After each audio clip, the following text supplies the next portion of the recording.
Hi, welcome back to my channel. I'm Cassie Viella and I'm a realtor, property manager, and investor here in San Antonio, Texas. On my channel, I talk about everything real estate related, from market trends to home improvement tips. So if that's your cup of tea, then make sure you click subscribe and like this video. Now, today we're going to be talking about appraisals. If you have been in the San Antonio market in the last month, then you know that the appraisals are the hot topic right now. And I realize that as agents and lenders, we sort of talk about them constantly and emphasize to buyers and sellers how important they are. But maybe we, because we know the jargon and because we know the situation, we sort of explained it a little too fast. So I wanted to go in depth and explain what the problem is with appraisals right now, why everybody is so worried about them, and what you need to do as a buyer or a seller in light of this appraisal problem we have. First of all, what is an appraisal? You might be a first-time home buyer and you might not fully understand what that means. An appraisal is when a lender asks an impartial third-party appraiser to determine the value of the home. And the reason they do that is because the lender wants to make sure that if they have to take this property back from you because you don't pay, that they'll be able to sell it for less than they have invested into it.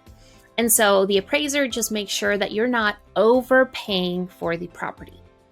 Now, the reason this is important is because, we often say you can offer $1 million for a $100,000 house, but if the lender is only willing to pay $100,000, then that's all you're going to get for that house, right? And so the reason that is because this appraiser is not going to let the lender pay $1 million for a $100,000 house. And so that's what an appraisal is. The way an appraiser works, and now I am not an appraiser. I don't have any training as an appraiser. I have just read a lot of appraisals and talked to appraisers.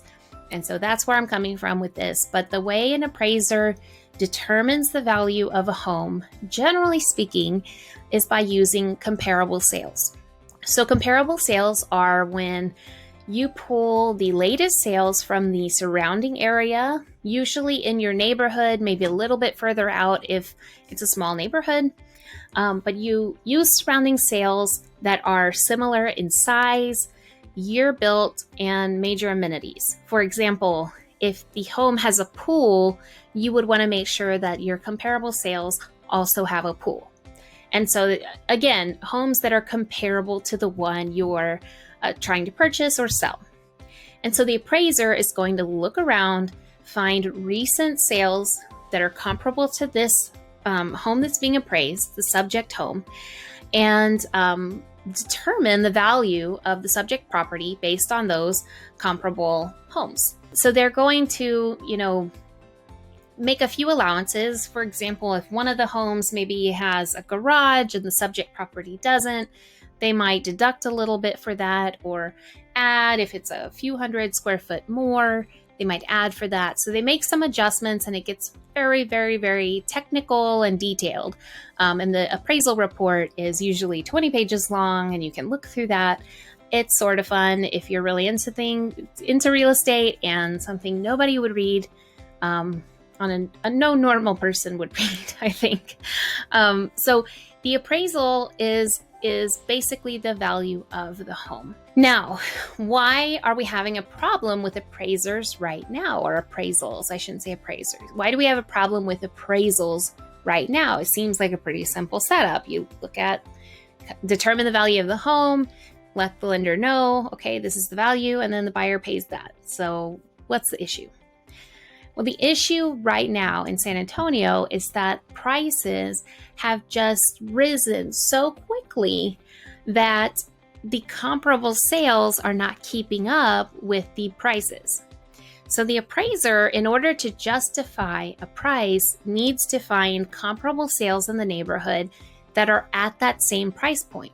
When you have properties increasing by $20,000 in the span of 1 month, then even though you might get 30 offers for $300,000, let's say, if all of the comparable sales are at $280,000, then it's difficult for the appraiser to value the property at $300,000. They have to find some kind of evidence to evaluate the property at that higher value. So that's where it gets tricky. Some appraisers will be able to do that.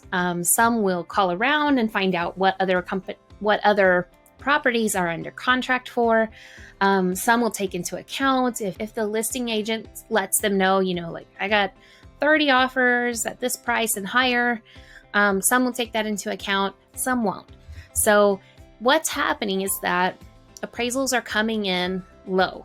And the reason that that's a problem is because then, even though the buyer has offered much higher than list price in most cases right now, if the appraisal comes in closer to list price, then that offer doesn't matter. If the mortgage company won't cover more than that, it's not going to matter. And so as a seller, it's important that you understand that concept so that you can pick a reasonable offer with good terms and not just the highest offer. For example, if you have an offer that's well over listing price, that seems like it's probably already going to be a stretch to get the appraisal to go that high, and they offer to cover everything like the survey and the title insurance and HOA docs and all of those little costs, that's probably going to net you more at the end of the day than somebody who offers $330 but has you paying for all those things.